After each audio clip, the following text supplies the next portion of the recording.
Material needs. When there are legitimate material needs among believers that cannot be met by family members, as a church we are to assist in meeting these needs.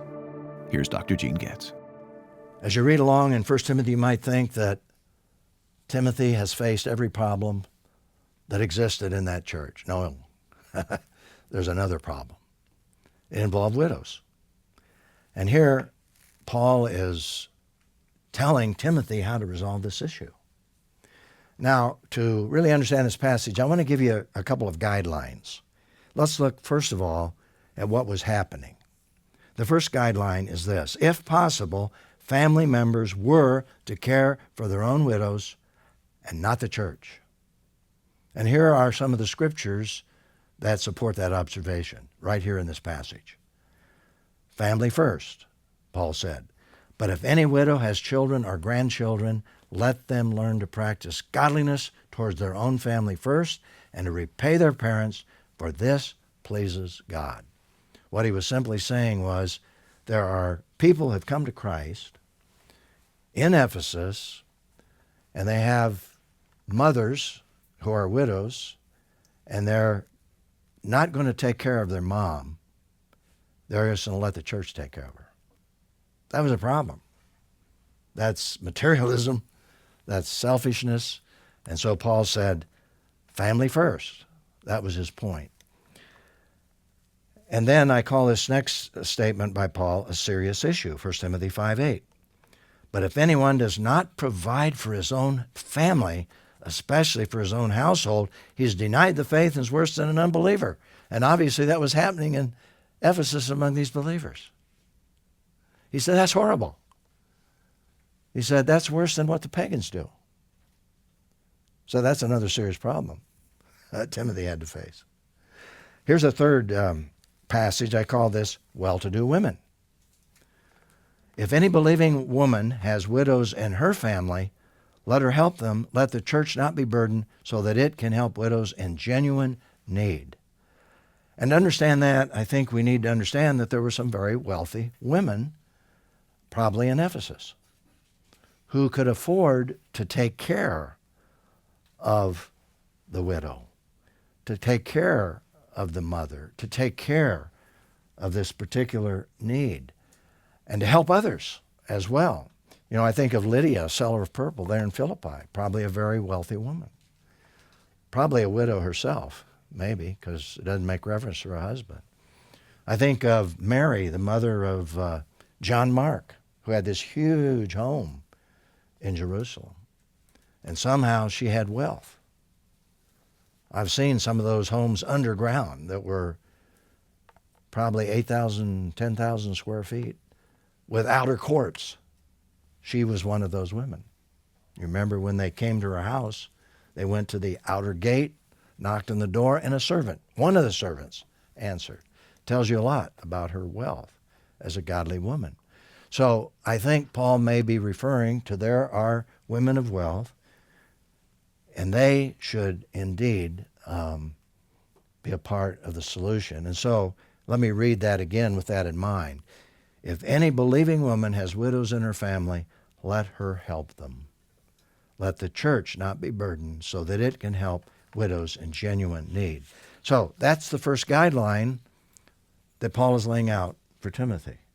The second guideline is this: if this was not possible, and it may not be, Timothy, if this was not possible, only older, qualified widows should be supported by the church. And there he's talking about taking them under the umbrella of the church and providing their full support and caring for them and meeting their needs. And here, in this cultural situation, he gets very specific. And he says this: support widows who are genuinely in need, a true need. Here's the qualifications. No widows to be enrolled on the list for support unless, and here he gets specific, and this is a cultural thing, she is at least 60 years old. This is one of the few times that Paul gave specific in terms of that kind of form or methodology that he shares with them. Has been the wife of one husband, that is, she's not living with more than one man, She's a woman of one man. She's been a woman that's committed to purity, and that's been part of her lifestyle. Thirdly, is well known for her good works. That is, if she has brought up children, and the children are, walking with the Lord is the implication. Showing hospitality, washed the saints' feet, helped the afflicted, and devoted herself to every good work. So what is Paul saying? Well, let me repeat the principle that I think grows out of this, which is applicable to any cultural situation. When there are legitimate material needs among believers, they cannot be met by family members. As a church, we are to assist in meeting these needs. And that's where we need to set up a criteria. And one of the criterias that I help set up in churches that I've pastored is when people come for help, especially whether married or not married, one of the first things we say, particularly a young woman or an older woman who has needs, is to say, do your parents know about your need? Does your family know about your need? Oh, no, I would never tell them.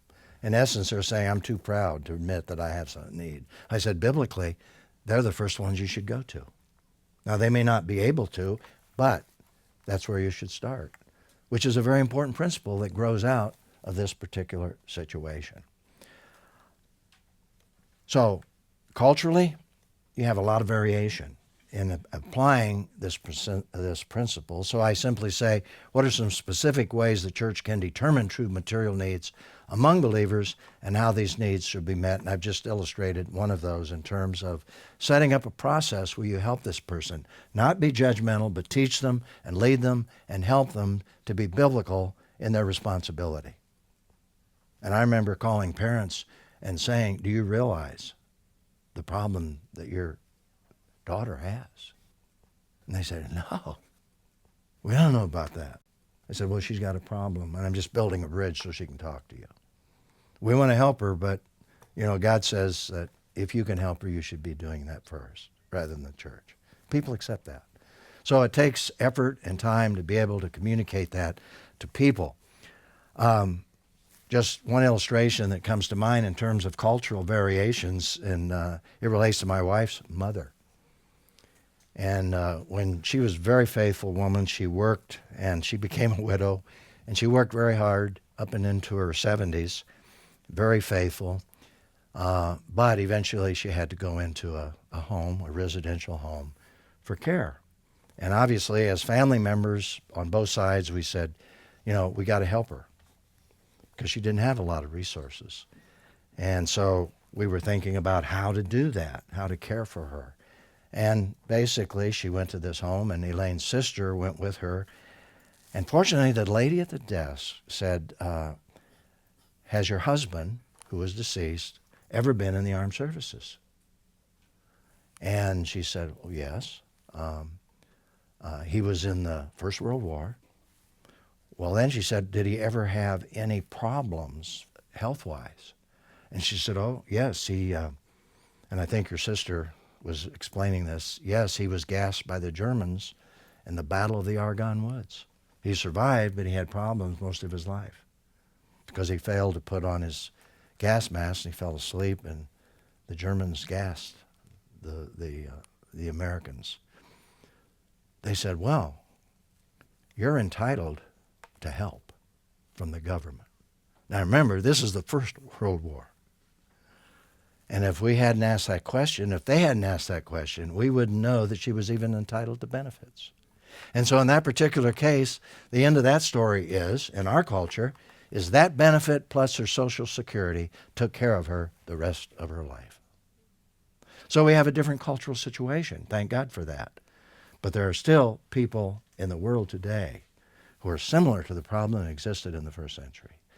And in that sense, what Paul wrote to Timothy is really very specific and very applicable. So let's remember the principle. Let me just restate it. When there are legitimate material needs among believers that cannot be met by family members, as a church, we're to assist in meeting these needs.